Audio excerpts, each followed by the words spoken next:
Bom dia, pessoal, tudo jóia? Eu sou o professor Tiago e, a pedido do professor Arthur, eu estou gravando esse vídeo para falar um pouquinho sobre a adaptação, porque é um tema das minhas pesquisas atualmente. Eu trabalho com adaptação das peças do Shakespeare para televisão e também para cinema. Mas eu vou falar de uma forma bem geral, porque quando você vai falar, por exemplo, de adaptação para cinema, para televisão, para teatro, para as histórias em quadrinhos, existem campos teóricos, arcabouços teóricos dessas linguagens que têm sua própria definição de adaptação para poder tratar justamente desse deslocamento da literatura para as outras linguagens. Mas tudo acaba convergindo, ou melhor, tudo acaba resumindo justamente nessa questão do redimensionamento do papel da criatividade, da perspicácia, né, dos agentes do audiovisual em relação ao conteúdo literário. Vocês estão trabalhando agora com o Arthur As Mil e Uma Noites, na adaptação do Aladdin da Disney e no Aladdin em live action que saiu recentemente. Eu vou me debruçar mais na frente sobre o Shakespeare, porque ele é um autor com o qual eu trabalho e que eu estou mais habituado a discutir com o pessoal. Caso vocês queiram fazer uma roda de conversa sobre o Shakespeare e sobre essa peça que eu vou tratar aqui com vocês, a gente pode conversar sem problema algum, né? Se o Arthur permitir, também, claro, depende também da coordenação e outras hierarquias, né, para que isso aconteça, e a gente pode fazer uma roda de conversa sem problema algum, tá bom? Bom, quando a gente vai falar de adaptação, a primeira coisa que a gente escuta sempre é: o livro é melhor que o filme ou o filme é melhor que o livro. Esse juízo de valor, ele não pode ser o único critério para você julgar uma adaptação para cinema. Por quê? Isso vai cair numa problemática que a gente vai chamar de fidelidade. Fidelidade, em teoria de adaptação, ela não existe. Por quê? A questão da fidelidade, você tem... Olha só, eu vou voltar aqui um pouquinho. Quando a gente fala justamente de fidelidade, existem várias perguntas que, por exemplo, quem é pesquisador vai te fazer. Fidelidade a quê? Ao autor, fidelidade ao estilo, fidelidade à obra, fidelidade a quê ou a quem? Então vocês têm desdobramentos sobre o conceito de fidelidade que, infelizmente, acabam se tornando uma questão mais subjetiva, né, mais pessoal do que objetiva. Tanto é que, assim, uma adaptação, no caso das Mil e Uma Noites no Aladdin, que vocês estão estudando com o Arthur, claro que assim, vocês vão ler As Mil e Uma Noites e vão comparar com o Aladdin, vocês vão encontrar muitas diferenças e que, na verdade, vocês vão dizer que As Mil e Uma Noites não é o Aladdin e o Aladdin não é As Mil e Uma Noites, certo? Só que o que acontece? Vocês vão encontrar nuances justamente dessas narrativas das Arábias no Aladdin. Então existe uma certa presença dessa literatura arábica dentro do filme do Aladdin, seja na animação da Disney ou nesse filme em live action em que o Will Smith interpreta o gênio. Então, a primeira pergunta que eu faço é: será que o conteúdo verbal, ou seja, o texto literário, ele tem o mesmo peso, ou seja, ele tem um equivalente no conteúdo audiovisual, pensando aqui o cinema? Será que, na verdade, isso não acaba sendo só uma questão de fidelidade? Ou melhor, perdão, de criatividade? Até porque, quando a gente vai falar justamente de adaptação, elas não existem ali à toa. Existe todo um processo criativo do porquê de ter adaptado aquele conteúdo. Por que que foi o Aladdin e por que não outras narrativas das Mil e Uma Noites? A gente pode até depois pesquisar o processo criativo do porquê Aladdin e não outras narrativas das Mil e Uma Noites. Até porque são vários contos, né, para falar um pouco da realidade das Arábias, né, da literatura que a gente vai chamar de literatura oriental. Eu estou partindo de uma perspectiva da literatura ocidental, porque eu trabalho Shakespeare, mas não deixe de ser aplicável ao que vocês estão trabalhando com o Arthur aí, no caso da literatura oriental, que são As Mil e Uma Noites e o Aladim, tá? Quando a gente vai falar justamente dessa questão de traduzir, ou melhor, de adaptar literatura para cinema, vocês têm que entender o seguinte: a literatura, ela é um produto individual. Por quê? Ela é um fruto, né, de uma mente devidamente inscrita num certo contexto histórico, social, cultural, geográfico, e que com isso vai representar, né, vai ficcionalizar uma certa realidade, um certo pensamento do ser humano, do homem da época, dos indivíduos da época, enquanto que o cinema, ele é uma experiência mais coletiva.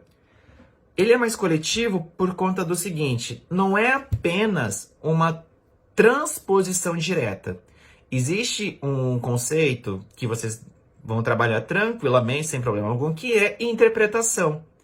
Portanto, quando você vai trabalhar um texto literário e vai querer ver o redimensionamento dele no cinema, existe várias interpretações, porque são vários agentes que vão trazer a sua bagagem de leitura daquele texto dentro do formato do filme. Vocês têm o diretor, tem o produtor, tem o roteirista, tem o cinegrafista, tem o iluminador, tem o cara da trilha sonora, o agente da maquiagem, do figurino. Olha só quantas pessoas estão trabalhando para tratar de um único conteúdo para trazer isso num formato de filme.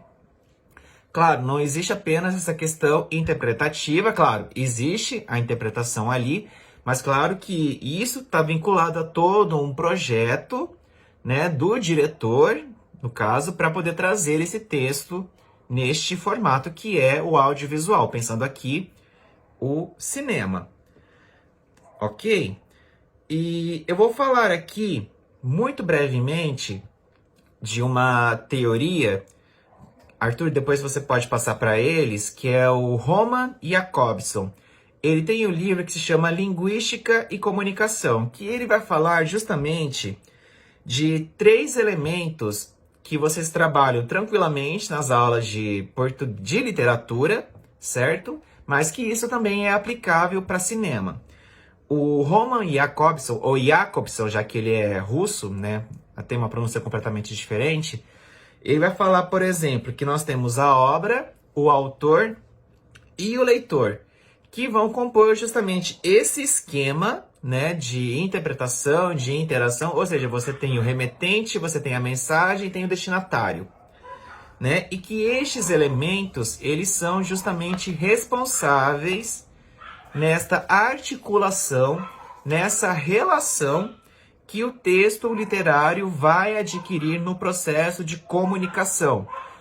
Por que eu estou falando de comunicação? Depois vocês podem conversar com o Arthur sobre isso.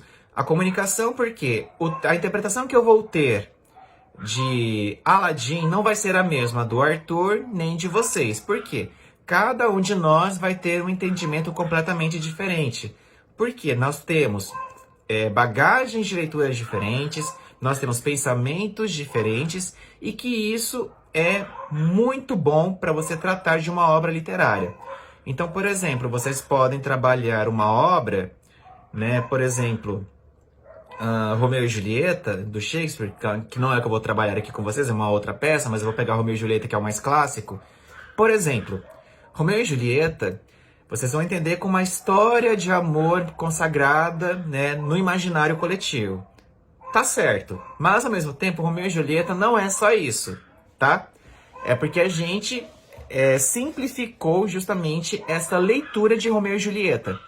Romeu e Julieta vai falar também justamente da questão política, né, justamente dessas desavenças entre as famílias, vai tratar do tema do suicídio, porque é uma atitude extrema que eles tomaram para poder ficar junto. Então, o suicídio, ele não é um desfecho para nós, um desfecho maravilhoso, não é bonito, né? Você se suicidar para ficar com a pessoa que ama, acaba sendo um certo exagero.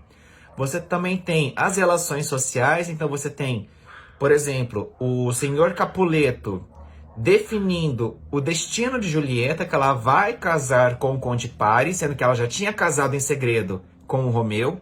Então existe essa hierarquia de submissão da filha com o pai. Existe também a submissão do senhor com os seus empregados. Existe também a questão do dogma da religião, porque o Frei Lourenço, que se prontificou a casar os dois, ele foge um pouquinho sobre o que seria o sacramento do matrimônio, né? De acordo com o entendimento da religião no dogma franciscano, certo? Então, olha só quais pontos que eu estou trazendo aqui para tratar só de Romeu e Julieta. E, recentemente, fica aqui uma provocação para vocês, duas, na verdade, que é o seguinte: Romeu e Julieta vocês podem tratar de duas maneiras. A primeira, Romeu e Julieta é uma peça sobre a violência psicológica de Romeu sobre Julieta.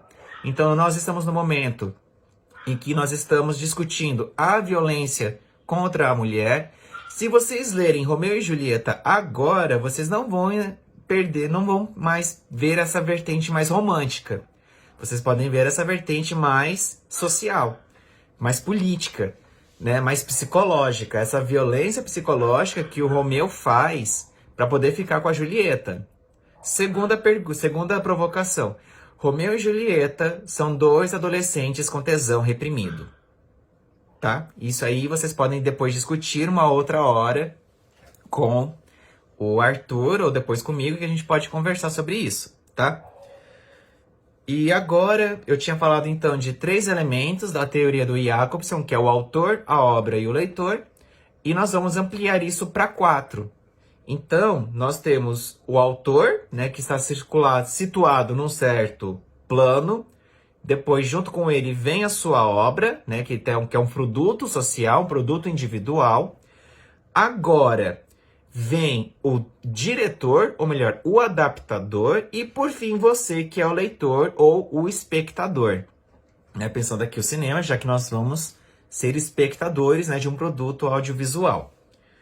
E que, no caso, a gente tem que ter em consciência que existe todo um afunilamento desse processo, né, de adaptar esse conteúdo da obra, né, para chegar nesse filme. E não necessariamente o diretor ele precisa partir do mesmo princípio que o autor. Por quê? Quando o autor lança sua obra, até os nossos autores contemporâneos, a gente pode falar isso sem problema algum, ele vai trazer uma perspectiva. Só que nós, à medida que nós tivermos um certo senso crítico, nós vamos atribuir uma outra carga de significado, uma outra carga de sentido que não é a mesma do autor. Então, nós podemos dizer que uma obra ela é aberta, ela está justamente sujeita a várias interpretações, várias releituras, várias adaptações. Então, eu dei o exemplo agora com vocês de Romeu e Julieta, que podem expandir até para várias questões, não é só isso que eu trouxe, tá? Podem ter mais questões ali dentro de Romeu e Julieta. E, portanto, para que essa adaptação, no caso do Aladdin, chegasse até nós, ela não veio do nada. Tem todo um processo criativo, né? Tem agentes envolvidos nisso e que tem um processo interpretativo, comunicativo, né? Que vai justamente resultar neste filme do Aladdin que a gente conhece, tá? Outra coisa, a gente tem que tomar como ponto de partida que é o seguinte: a literatura, né, dependendo do certo texto que vocês vão trabalhar, ela vai estar vinculada a um contexto histórico, social, cultural e geográfico, tá? E que isso vai ser redimensionado para uma outra obra, para uma outra linguagem que não necessariamente vai ter o mesmo valor, os mesmos aspectos da obra original.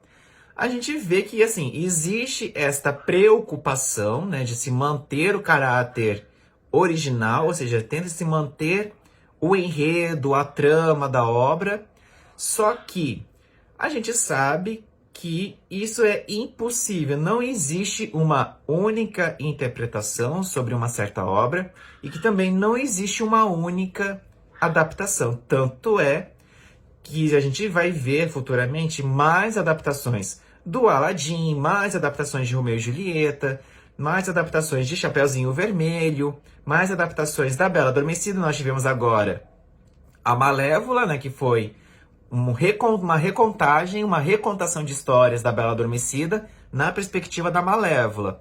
Já mudou um pouquinho a perspectiva. Saiu da perspectiva dos contos de fadas, né, do enredo que a gente conhece dos contos de fadas, sobre a perspectiva do narrador, e vem para a perspectiva do antagonista, né, que foi a Malévola. E que foi genial, foi uma grande sacada de trazer uma outra releitura sobre quem foi a Malévola. Claro que assim, eles devem ter registros, né, dos contos de fadas, devem ter narrativas sobre a Malévola, de ter trazido justamente este olhar maternal, este olhar singelo, solitário, que a Malévola representa pra gente na narrativa, já saindo daquela imagem da bruxa malvada, que é o estereótipo que a gente consagrou da bruxa malvada dos contos de fadas. E que com isso, né, eu não posso partir do senso comum, tá? Isso vocês têm que evitar. Então, quando vocês vão discutir uma adaptação, vocês vão trazer releituras, vocês vão trazer as interpretações de vocês, porque vocês têm formações diferentes. Vocês vão ter leituras diferentes que não vão ser a mesma do professor Arthur, ou a minha, ou do seu colega. Vocês podem compartilhar justamente estas perspectivas e ver em que medida elas se conjugam, né? Em que medida elas se somam. Porque, assim, existem leituras e leituras, né? Então, a gente tem que tomar muito cuidado quando a gente vai fazer essas leituras para justamente não fazer uma leitura muito equivocada, tá bom? E que com isso, a gente tem que entender que há um processo vinculado a isso, então tem todo um contexto, né, do filme, um contexto histórico, social, ideológico, por que não? Por que trazer a Aladdin agora no formato live action? Porque você tem uma estrutura completamente diferente do que é uma estrutura de animação. A estrutura em live action é completamente diferente. Mas assim, eu não vou me debruçar muito sobre isso, porque eu tenho certeza que existem muitas teorias para falar só de animação e que não é o caso agora dessa conversa inicial. A gente pode falar sobre isso num outro momento. Claro que assim, eu também, se você se interessar, eu posso depois pesquisar referências sobre essa questão da animação, do cinema de animação, porque, né, são formatos completamente diferentes e são técnicas diferentes. E também tem toda uma estrutura completamente diferente do filme gravado em live action, ou seja, ao vivo mesmo, certo? E a literatura, pensando agora o texto literário, olha só que interessante, vocês podem ler e reler o texto literário a qualquer momento, porque vocês vão ter uma primeira leitura, uma primeira interpretação nesse primeiro contato. Sei lá, daqui a 10 anos, 5 anos, ou 2, 3 anos que seja, quando vocês forem ler de novo o texto literário, a interpretação já mudou. Vocês já mudaram a perspectiva. Vocês já não vão enxergar a obra do mesmo jeito que vocês enxergaram da primeira vez. E tem um teórico, que é o Ítalo Calvino, que ele tem um livro que se chama Por que Ler os Clássicos, que ele vai dizer o seguinte: a gente está sempre retornando a esse tipo de leitura como se fosse a primeira vez.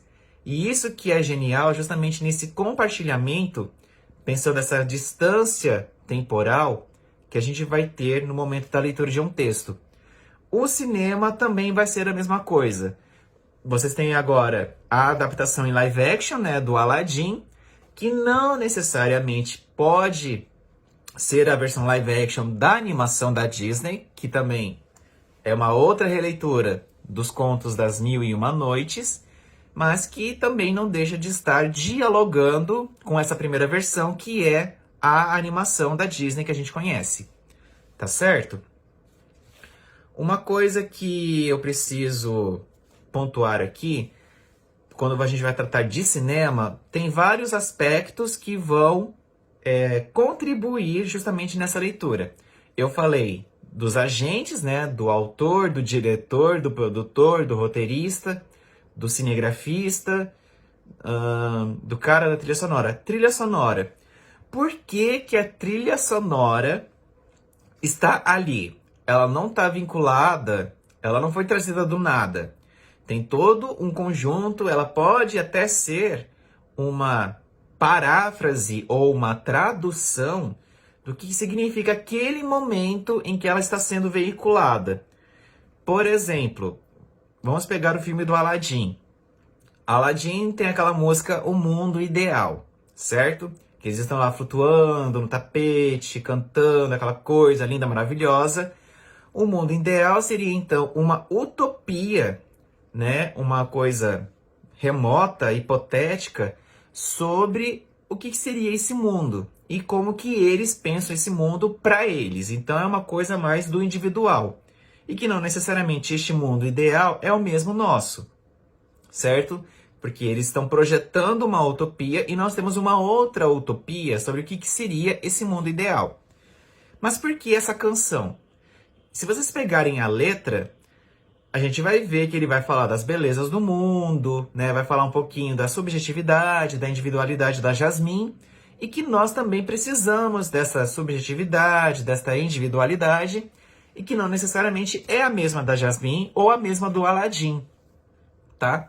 Então, a trilha sonora, ela tem um significado. Ela não tá ali só para decorar a trama. Ela tem esse caráter decorativo, mas ao mesmo tempo ela contribui para ressignificar o próprio filme ou a própria animação. O porquê que a música tá ali. E por que essa canção.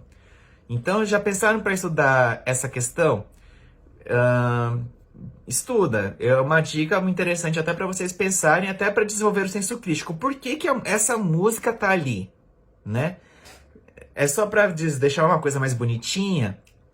O meu princípio é, a música tá ali para justamente aumentar ou diminuir a carga dramática da trama. Esse é o meu ponto de perspectiva, tá bom?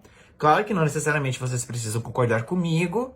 Claro que depois vocês vão ter a interpretação de vocês das canções, que não necessariamente a gente precisa concordar, tá? Mas isso é um ponto meu pessoal.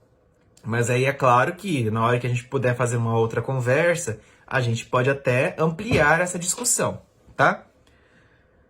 Uma coisa que a gente vai ver muito aqui é o seguinte: essa questão da adaptação para cinema, ela não se limita unicamente à literatura. A adaptação, pessoal, ela, no caso dessa tradução para o cinema, ela vai trazer componentes das outras artes, como por exemplo, da pintura. Vocês têm lá as cores, então você tem toda uma textura, né, do ambiente. Tem a geografia, olha só, a geografia tem um certo impacto. Por que foi gravado naquele lugar? Qual que é a relação de sentido entre aquele espaço geográfico com a narrativa? Vocês têm as artes visuais, então tem toda a arquitetura, a escultura. Como que isso contribui para potencializar o sentido do filme? Nós temos a música, né? Como eu falei da trilha sonora. Por que que a música tá ali? Nós temos também o que mais outra linguagem? Escultura, né? A gente vai ver, por exemplo, dentro dos palácios existem muitas esculturas. Por que aquelas esculturas estão ali? Qual que é o significado daquela escultura? É só uma decoração de palácio? Pode ser que sim, pode ser que não. A gente pode ver que tem todo um conjunto, né, de textos que vão tratar a escultura como uma ressignificação de um certo momento.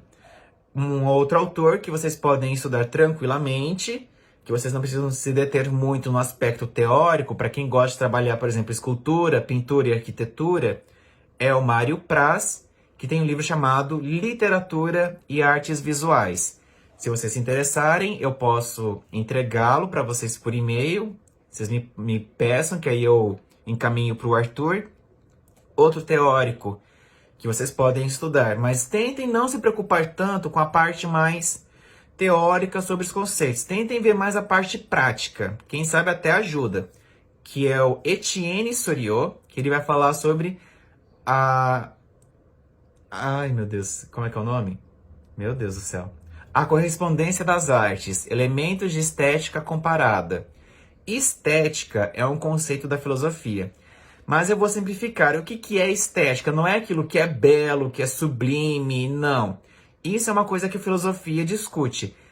Estética, pessoal, simplificando aqui, é experiência. Então você tem a estética do cinema, a estética da televisão, a estética do teatro, a estética da dança, a estética dos quadrinhos. Tudo isso são experiências, ou seja, vão ser, pegando aqui um termo latino, o modus operandi de como que vai ser redimensionado esse conteúdo literário, né, essa obra de partida, para esse tipo de linguagem com qual vocês virão trabalhar, que é o cinema, tá bom? E quando a gente vai falar unicamente de tradução, vocês vão pensar que é aquele conceito de traduzir de uma língua para outra. Só que a tradução, ela não abarca unicamente esse aspecto da língua. Ela abarca esse componente das linguagens. Vocês vão falar, vocês estão vendo que eu estou falando de linguagem, arte, vai ter um momento que eu vou falar de mídia. São conceitos que eu vou tratar como sinônimos, mas como eu falei, tem teóricos que vão escolher um certo termo. Por exemplo, para adaptação, para a teoria de adaptação, a gente fala de meio semiótico ou linguagem semiótica ou apenas linguagem. Ou o nome da linguagem, cinema, televisão, histórias em quadrinhos. Alguns vão falar de mídia, né? Vocês vão lembrar que mídia é um conceito que vem lá da comunicação, lá do jornalismo, mas que não deixa de ser aplicável para essas linguagens que a gente trabalha. Por exemplo, a literatura, ela é uma mídia, a nossa voz, ela é uma mídia, então é uma mídia oral. Então, a voz também, ela personifica, ela potencializa também o sentido da obra. Por que aquele ator, por que aquela atriz, né? Por que aquela dicção, né? Por que aquele tom de voz do ator para interpretar o protagonista ou o antagonista. Pensando agora o ator ou a atriz. Qual que é a trajetória deles no mundo do cinema, no mundo da televisão, no mundo do teatro? Então, olha só que eu tô pegando cinema, eu tô pegando, assim, muito brevemente, mas claro, tem todo um porquê de ter escolhido aqueles atores para representar aqueles personagens ficcionais. E claro que tem a questão dos dubladores, né? Porque a gente tem filmes dublados, mas isso é uma outra questão para uma outra conversa, tá? Que vocês não precisam se preocupar com isso agora. Tentem depois até procurar a trajetória do ator ou da atriz. Por exemplo, o Will Smith, que faz o gênio do Aladdin, ele é muito vinculado à estética da comédia, certo? Ele é muito vinculado à comédia. De uns tempos pra cá, ele também tá fazendo muitos filmes de ação, muito drama, mas todo mundo associa o Will Smith ao famoso Fresh Prince de Bel-Air ou Um Maluco no Pedaço, né? Que foi traduzido aqui pra nós pela televisão. E a gente associa o Will Smith à comédia. E o gênio, né, pensando aqui o Aladdin, ele é um personagem cômico. Ele tem uma certa carga de seriedade, mas o tempo todo ele não deixa de ser cômico, porque ele traz, assim, algumas colocações engraçadas, algumas coisas muito nonsense, né, sem sentido, algumas coisas ridículas. Ele também faz muitas peripécias. Se vocês procurarem depois a saga do Aladdin, né, que teve filmes, né, do Aladdin, vocês vão ver que o gênio, ele é um personagem muito atrapalhado, né, mas ele não deixa de ser um grande personagem, né, ele é como se fosse, por exemplo, um possível pai para o Aladdin, mas é uma outra discussão que a gente pode falar futuramente. Olha, vocês podem tentar discutir isso com o Arthur, ou até pesquisar na internet, né? Será que possivelmente o gênio ele pode ser considerado um arquétipo, um grande modelo de pai pro Aladdin, será? Fica aí a provocação, tá certo? Outra coisa, pessoal, a gente vai falar de uma questão que, assim, pelo fato de trabalhar com cinema, a gente vê muito esta discussão da literatura para cinema no quesito da fidelidade, né? Como eu falei, fidelidade não deve ser um quesito para vocês fazerem um juízo de valor de uma adaptação para cinema. Por quê?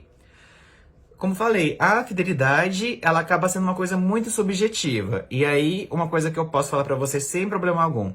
Se vocês esperam que a sua obra, né, de interesse seja veiculada de acordo com os seus gostos, faça você a sua adaptação, tá? Isso é uma coisa que eu posso falar sem problema algum.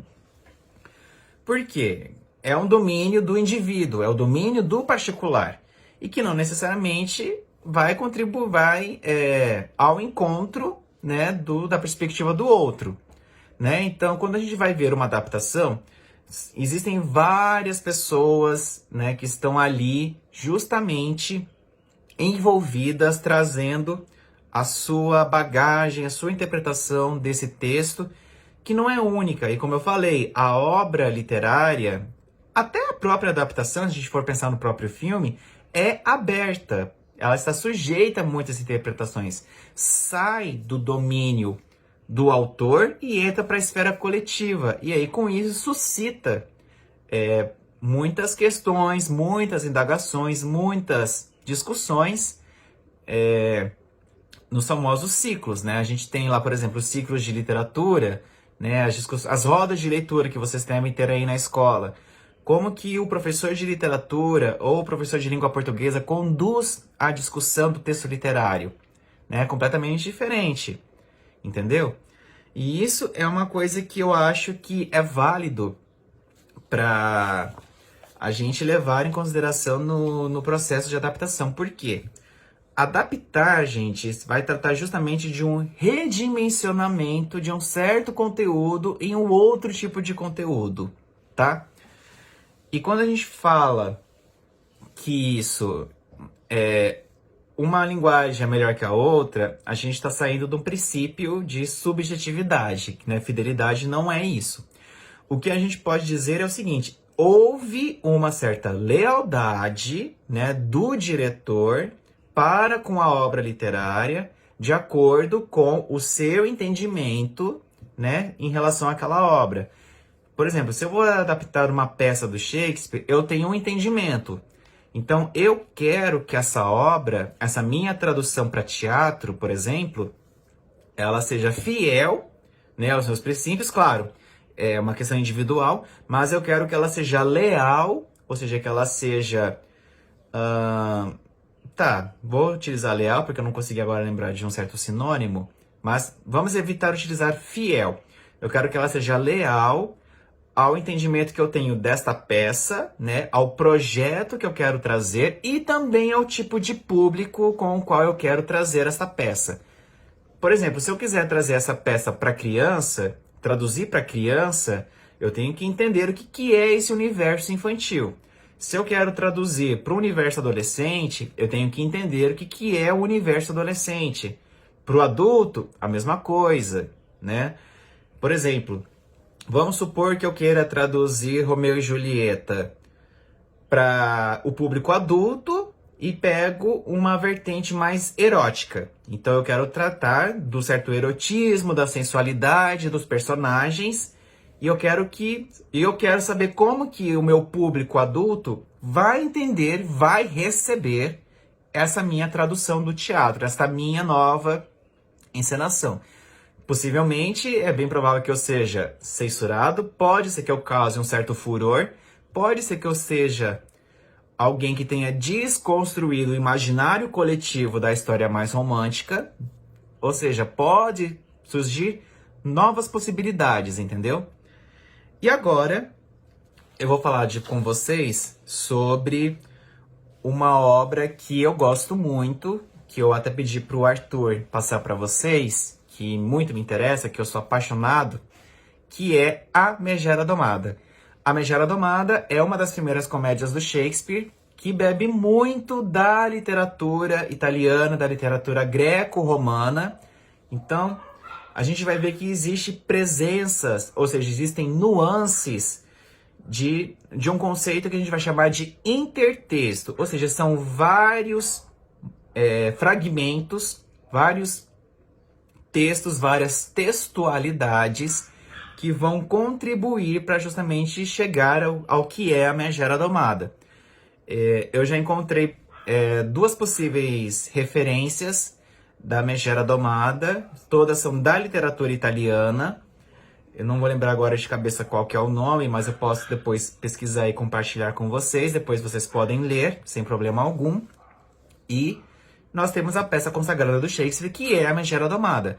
Só que a Megera Domada, para chegar ao que ela é, passou por toda a equipe do Shakespeare, que era vinculada ao teatro, né? Aos seus atores, né? Pensando que a estrutura do período renascentista era mais precária, não tinha os efeitos especiais, não tinha grandes efeitos visuais. Então o Shakespeare tinha que ser criativo para trazer essa famosa, deliciosa comédia para o público da sua época. E agora, a Megera Domada, ela está sendo revisitada em dois momentos que eu vou trazer aqui para vocês. Sem problema algum, depois vocês podem consultar. Agora, a Rede Globo está reprisando Malhação Sonhos. Malhação Sonhos, como o próprio título já diz, vai trazer os anseios da juventude em atingir um certo objetivo, uma certa carreira de sucesso. E tem dois personagens que eu admiro muito, que são o Pedro e a Carina. O Pedro e a Carina, eles são justamente a Megera Domada do Shakespeare, cujos protagonistas são a Catarina e o Petrúquio. Catarina, simplificando brevemente o que é a Megera Domada, ela é uma peça que vai tratar justamente da guerra dos sexos, ou seja, será que o homem tem que ser superior à mulher e a mulher tem que ser submissa? Fala também da questão dos temperamentos dos casais, tanto é que assim, nós temos a Bianca, que é irmã da Catarina, que também está na Malhação Sonhos, que ela é mais meiga, mais doce, mais ingênua, a famosa bela, recatada e do lar, enquanto que a Catarina, ela é uma mulher mais temperamental, mais astuta, mais feroz, mais inteligente e que cativa muito a gente. Quando vocês lerem a tradução que eu encaminhei para o Arthur, eu tenho certeza que vocês vão concordar comigo. Ou não, mas eu espero que vocês gostem da Megera Domada e também dessas picuinhas entre a Catarina e o Petrúquio.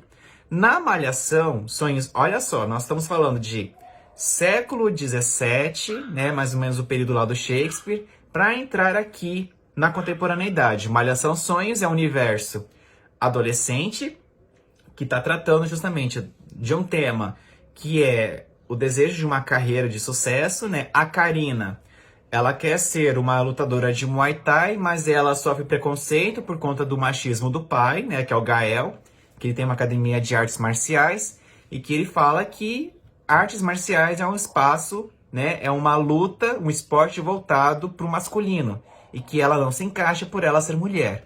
Então isso é uma certa violência, um certo preconceito de gênero, que foi muito levantado.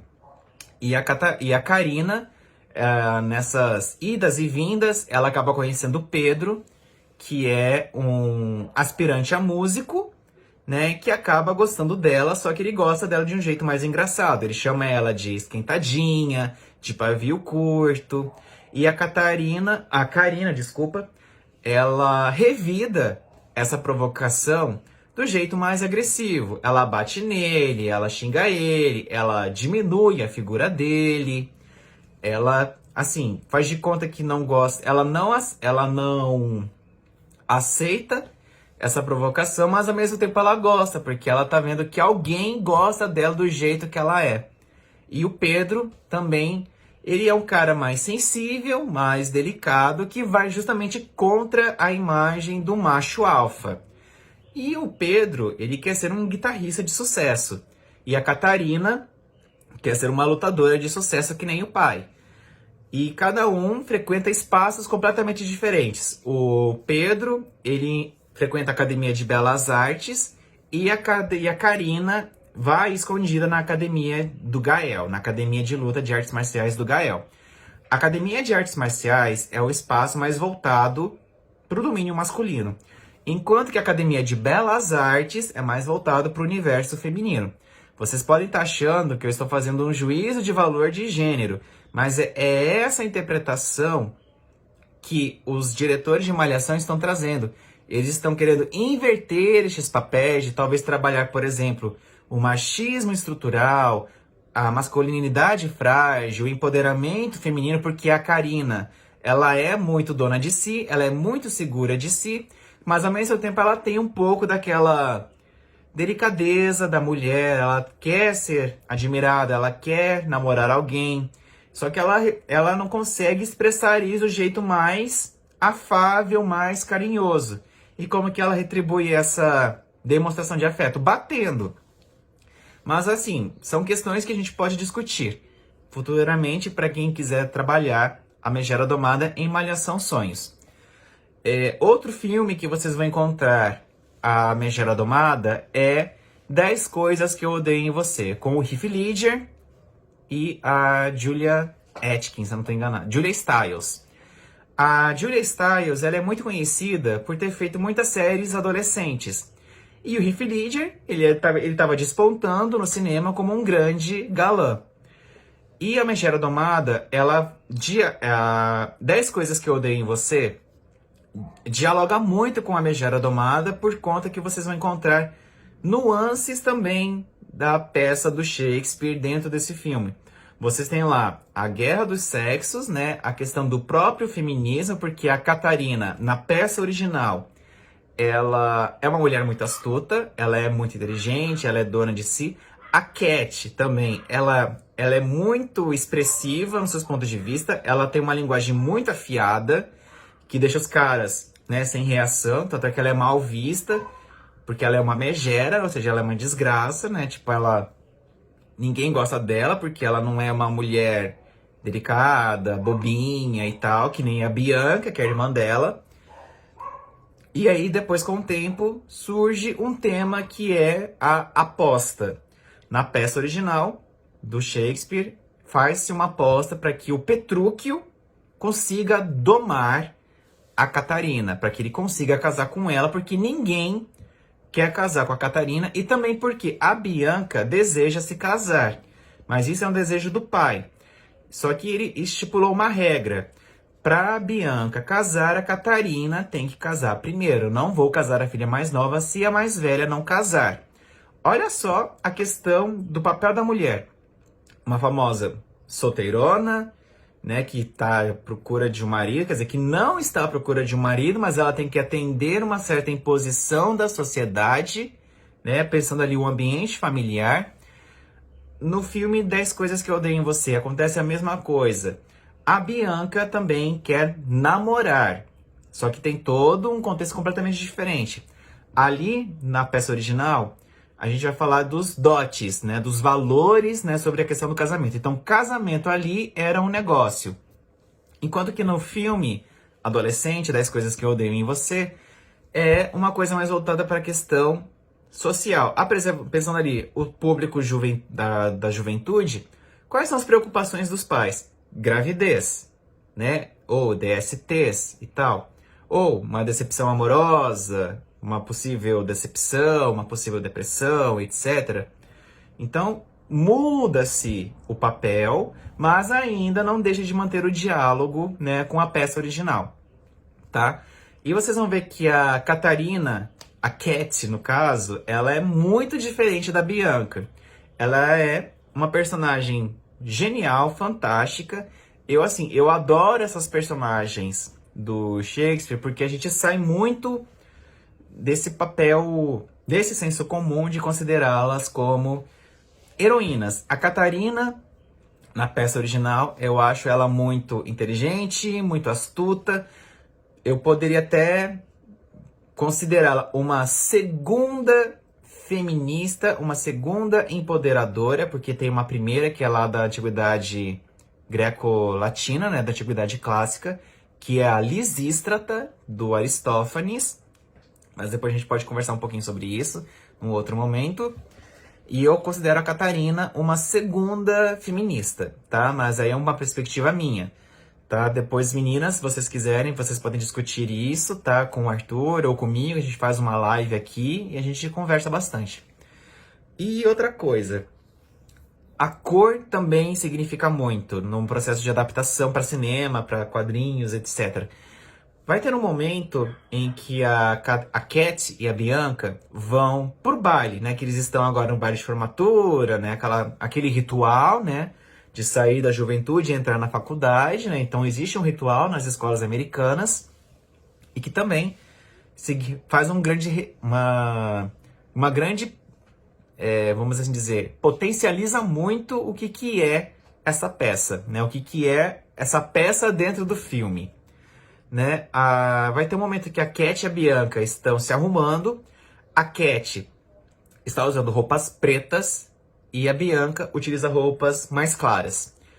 Nós vamos ver que a Cat, por ela estar usando cor preta, ela já simboliza tudo aquilo que aconteceu de ruim com ela. Por isso que o preto é voltado para a cor do luto. Mas tem todo um porquê de ela ser rancorosa, de ela ser respondona, briguenta, tem toda uma questão. Mas eu não vou dar spoiler, vou deixar que vocês assistam o filme. A Bianca, ela é mais pura, mais delicadinha, por isso que ela utiliza essas roupas mais claras. E que com isso chama atenção. A Bianca, ela, querendo ou não, ela chama atenção.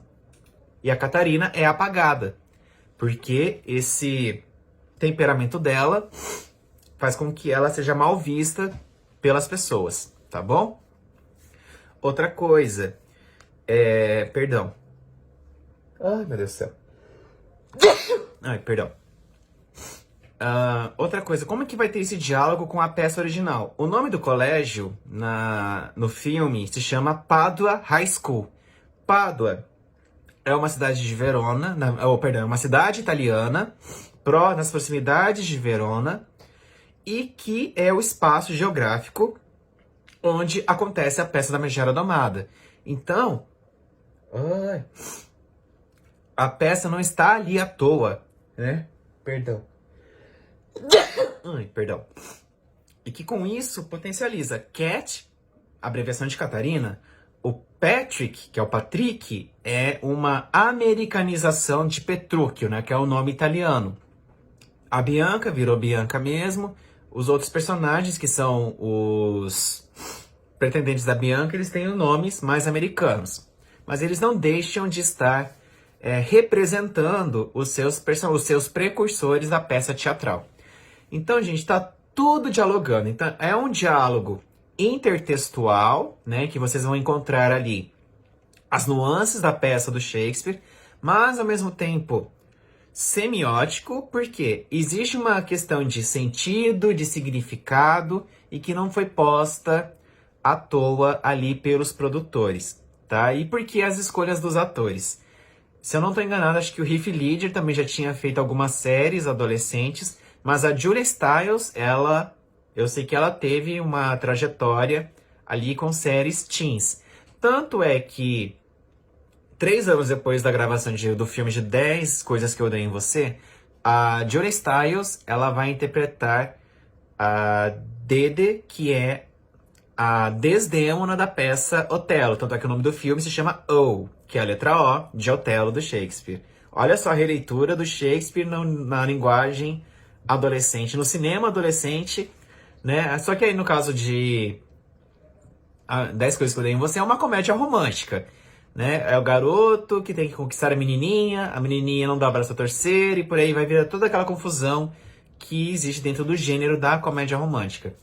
Tá certo, gente? Desde já, muito obrigado pela atenção de vocês. Arthur, obrigado pelo convite. Eu espero que vocês tenham gostado e eu estou à disposição de vocês.